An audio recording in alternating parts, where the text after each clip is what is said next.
Now, there are just a few days remaining until we usher in the new year. COVID-19, however, continues to pose a threat across the globe. Authorities here in South Korea are scrambling, looking for potentially new ways to do what they can to tackle the spread of the virus here.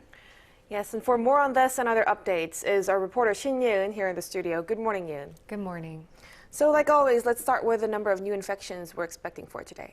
Right, so we're expecting the caseload to stay near the 5,000 mark up until 9 p.m. Tuesday, recorded 4,711 infections, and that was up by 1,172 from what had been reported the same time the day before. But if you compare this figure to what was reported the same time a week ago, it was down by more than 1,730. And last week's COVID-19 figures show that we've been seeing a somewhat downward trend in the number of infections, especially with the implementation of stricter virus prevention measures.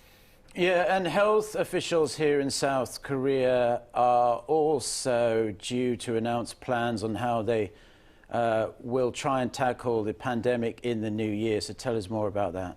Right, so far we've seen authorities actively roll out their booster shot campaign to anyone aged 18 and older as long as 3 months have passed since they received their primary shots. And the country is also set to impose expiration dates on vaccine passes from next Monday.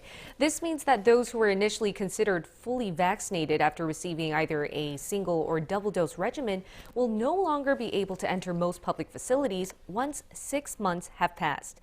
This means anyone who finished primary vaccination before July 6th are now eligible for a booster and won't be able to renew their vaccine pass without it.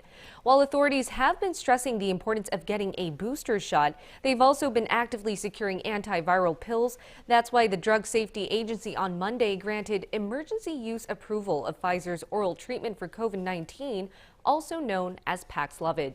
Now, supplies of this medication are expected to arrive in the country by mid-January. The Ministry of Drug and Safety recommends this treatment to be used for those at high risk, including children aged 12 and up who weigh more than 40 kilograms. But they do not recommend it for those with severe liver or kidney problems. At a briefing on Tuesday, a KDCA official said authorities would consider prescribing alternative treatments, such as antibody treatments, to those who cannot be treated with oral medications. Another new virus prevention measure authorities are considering is to activate a contact tracing application. The country's top epidemiological investigation analyst explained on Tuesday that the KDCA has already been test running a contact tracing app in the Seoul and Gyeonggi area and is investigating whether this app could be used nationwide.